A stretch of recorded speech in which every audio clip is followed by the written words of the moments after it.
Caroline, Transaid's been on quite an amazing journey over the last 25 years. What are some of the highlights for you? There's been a lot of highlights over the last 25 years.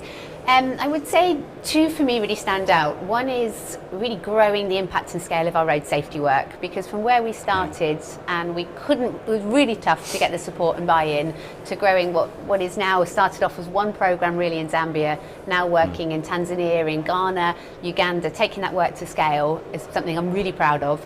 And I'd also pick out the MAMAs, the Mobilising Access for Maternal Health Services in Zambia program, as a real flagship program that's now reached 1 million people, accessing, helping those people, particularly women and children, to access health facilities when they need it most.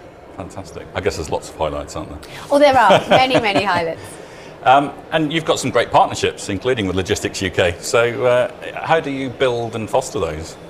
Well, partnerships are absolutely critical to our success. As a small team, there's no way that we could do what we do without partnerships, both in the UK and the countries that we're working. So we have 33 corporate partners who all support in a whole range of ways. There's obviously the fundraising, but equally important is technical placements into our programs, joining us on challenges, helping us to advocate the importance of road safety, and other ways such as being on our advisory board to help guide the direction of our travel.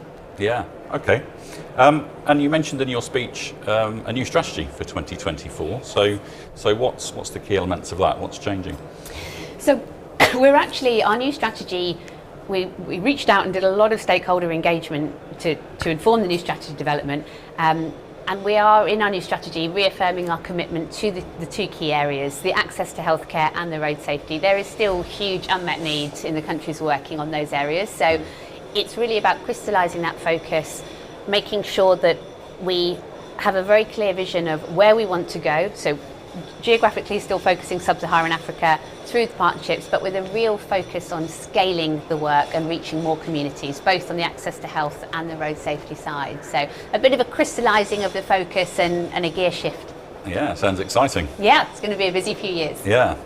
And so I'm sure over the years there's been quite a few challenges as well. So what are some of the biggest challenges you've faced in your mission? Yeah, there's definitely been a number of challenges. I would say COVID-19 was a particular challenge for us because we had to very quickly, as the whole world did, adapt to providing our training in a very different context. Suddenly our maternal health work stalled and lots of the advances did. Yet because we were trusted by the Ministry of Health, we were quickly asked to integrate actually a COVID-19 component in many of the countries we're working in. So that was a challenging time in terms of fundraising. Efforts were very difficult to keep going, but actually we're being asked to do more on the ground. But at the same time, we didn't lose a single corporate partner, and I think that showed to me the long-term strength of those partnerships. So although it was a real difficult and challenging time, it kind of reaffirmed to me that we very much are the charity of the industry and have the support. Yeah, absolutely. And I guess lastly, for anybody watching this who's inspired by what you've said and what you do, how do they get involved? Oh, so many ways to get involved. Now, we're always looking for new corporate partnerships, so please do come and discuss those with myself or any of the team. You can look on the Transaid website, at the conference today. We're at stand CX3, just by the entrance for the main hall. We'd love to looking for new corporate partners. There are technical ways to share your skills and get involved in the programs. There are ways to raise funds. We've been talking on the stage this morning about, we've got 2 cycle challenges this year. We've got Cycle Kenya, we've got a Newcastle to Edinburgh ride, we've got a Transaid Football Cup, we've got a golf day. So there are a whole plethora of ranged ways to get involved. No excuses to not get involved. Do come along for the journey. Okay, great. Sounds exciting. Caroline, thank you. Thank you very much indeed. Thank you.